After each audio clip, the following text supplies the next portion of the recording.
capítulo 2 de Tiago. Vamos lá, Tiago capítulo 2. Notem comigo que agora ele está tratando do seguinte tema: como eu posso saber se a minha fé é uma fé verdadeira ou uma fé falsa? Primeiro ponto é a fé testada, versos de 1 a 13, onde ele trata da questão da acepção de pessoas. Versículo 2: se portanto entrar na vossa sinagoga algum homem com anéis de ouro nos dedos, com trajos de luxo, e entrar também algum pobre e andrajoso, e tratardes com deferência o que tem os trajos de luxo, e lhe disserdes: tu assenta-te aqui em lugar de honra, e disserdes ao pobre: tu fica ali em pé, ou assenta-te aqui abaixo do estrado dos meus pés. Não fizestes distinção entre vós mesmos, e não vos tornastes juízes tomados de perversos pensamentos. Nós fazemos isso hoje? Vamos ser sinceros? Fazemos, irmãos. Fazemos. Nós usamos 2 pesos e 2 medidas. Dependendo do dinheiro que a pessoa tem, dependendo do diploma que a pessoa tem, dependendo da escola onde ele estudou, dependendo da família que pertence. Nós costumamos pecaminosamente classificar pessoas de muito importantes, importantes, menos importantes e insignificantes. E isso é uma espécie de prumo de Deus na nossa fé. Deus enxerga assim? Não. Deus é a roupa que o cara está usando para dar valor para ele? Não. Deus é o diploma na parede que ele pendurou para Deus dar valor para ele? Não. Para Deus, um analfabeto e um pós-doutor tem o mesmo valor. Para eu ter uma fé testada, eu preciso ter os mesmos valores que Deus tem. E talvez, humanamente falando, nós deveríamos dar mais atenção aos pequenos, porque eles já são pesados lá fora. Eles deveriam ter muita dignidade aqui dentro. E quem já tem muito prestígio lá fora, não precisa de ser insensado, não. Já está acostumado com isso. Não deveríamos repensar nossa prática. Desde a entrada no portão até o último aperto de mão na porta da igreja. Tiago está tratando de coisas práticas. Segundo aspecto que Tiago trata é da fé morta. Olha comigo capítulo 2, versos 14 a 17. Meus irmãos, qual é o proveito? Se alguém disser que tem fé, mas não tiver obras, pode acaso semelhante fé salvá-lo? Se o irmão ou irmã estiverem carecidos de roupa e necessitados de alimento cotidiano, e qualquer dentre vós lhes disser: ide em paz, aquecei-vos e fartai-vos, sem contudo lhes dar o necessário para o corpo, qual é o proveito disso? Assim também a fé, se não tiver obras, por si só está morta. Aqui está um ponto de tensão enorme, porque quando Lutero chamou Tiago de carta de palha, uma das razões é que ele viu nesse texto uma contradição com o que Paulo escreveu, que nós somos justificados mediante a fé, sem o concurso das obras. Certo ou verdade? Teologicamente, certo ou verdade? Certo, certo. Você não é justificado pela fé mais as obras. Você é justificado só pela fé em Cristo. Mas a fé verdadeira, ela não vem só. Tiago não está tratando da causa. Tiago está tratando de quê?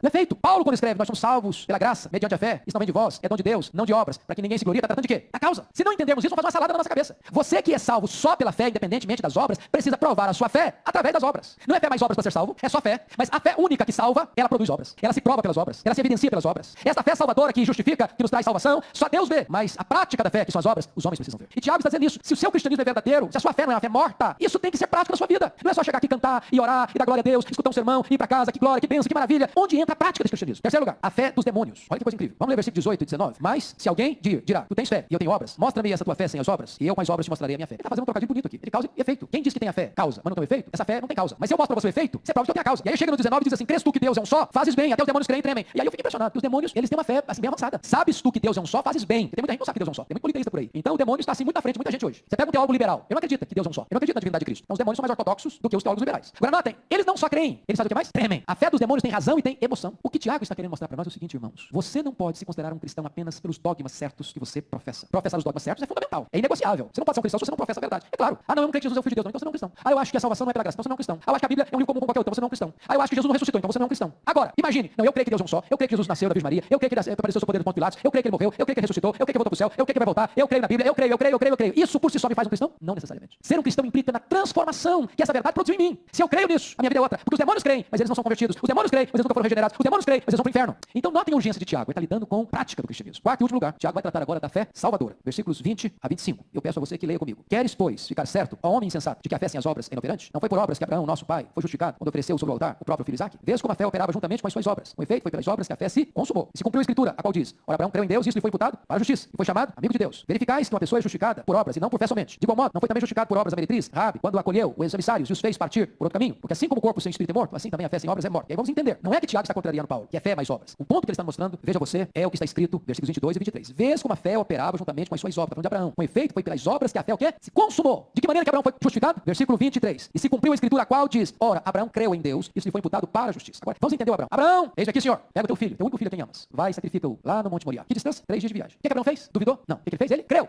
E porque ele creu, o que ele fez? Pegou o menino, saiu. O pegar o menino, sair, viajar 3 dias. Falar pros moços: fiquem aqui, que eu e o menino vamos lá e vamos adorar. Tendo adorado, nós voltaremos. Aí o menino tá com fé chilena nas costas, caminhando pro lugar do sacrifício. Aí pergunta pro pai: ô pai, eu não tô entendendo uma coisa. Nós estamos indo lá para sacrificar, mas está faltando um elemento fundamental.